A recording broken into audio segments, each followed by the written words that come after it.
जय श्रीमन्नारायण ध्यय सदा सवित्रमंडल मध्यवर्ती नारायण सरसहन सन्निविष्ट केयूरवान् मकरकुंडलवान् किरीटी हरिहर्णवैभवधृत शंखचक्र उषा पद्मिनी छाया समुज्ञा समेत श्री सूर्यनारायण स्वामिवारी देवस्थानं गोल्लल मामिडाड నా పేరు రేజేటి వెంకట సూర్య కమలా శ్రీనివాసాచార్యులు ఈ ఆలయంలో అర్చకులుగా పనిచేస్తున్నాం.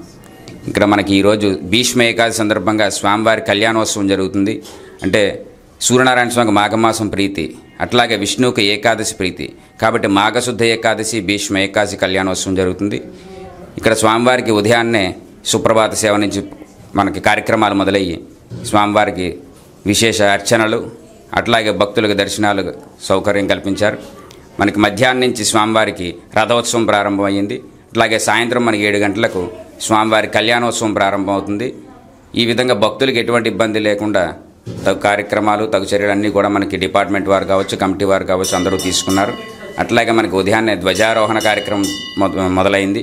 ఆ రోజు మనకి ఈ సంతానం లేని వారికి ఎవరైతే ఉంటారో వాళ్ళకి ఆ ధ్వజ ప్రసాదం మనకి ఇవ్వడం జరిగింది, గరుడ ప్రసాదం. కాబట్టి ఆ విధంగా ప్రసాదాన్ని ఎవరైతే స్వీకరిస్తారో వారికి తప్పకుండా ఈ సంతానం కలుగుతుందని ఇక్కడ నమ్మకం అన్నమాట. కాబట్టి ప్రతి ఒక్కరూ ఎవరికైతే ఈ సంతానం కోసం ఎదురు చూస్తున్నారో వాళ్ళు తప్పకుండా తీసుకున్నారు ఇక్కడ చాలామంది. అట్లాగే ఇంకా ఎవరైనా ఉంటే మనకి రేపు శనివారం మళ్ళీ ఈ ప్రసాదాన్ని వినియోగం జరుగుతుంది. కాబట్టి ఈ విధంగా ఎవరైనా కావాల్సిన వాళ్ళు ఉంటే ఆ రోజు తీసుకోవాల్సింది కోరుతున్నాం. జై శ్రీమన్నారాయణ. నా పేరు మురళీ వీరభద్రరావు, కార్యనిర్వహణాధికారి గ్రేడ్ 1 శ్రీ సూర్యనారాయణ స్వామివారి దేవస్థానం గొల్లల మౌడాడ. ఈ శ్రీ సూర్యనారాయణ స్వామివారి దేవాలయంలో ఈరోజు భీష్మ ఏకాదశి సందర్భంగా వచ్చిన భక్తులందరికీ ఎటువంటి ఇబ్బందులు లేకుండా అన్ని వసతులు ఏర్పాటు చేయడం జరిగింది. ఉదయం నుంచి కూడా స్వామివారికి అర్చనలు విశేష పూజలు ఏర్పాటు చేయడం జరిగింది.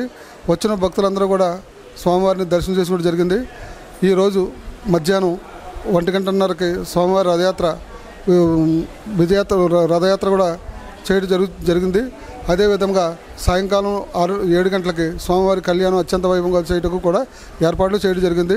ఈ రోజున స్వామివారిని సుమారు 50,000 మంది దాకా దర్శనం చేసుకుంటూ జరిగింది. వారికి ఏ విధమైన ఇబ్బందులు లేకుండా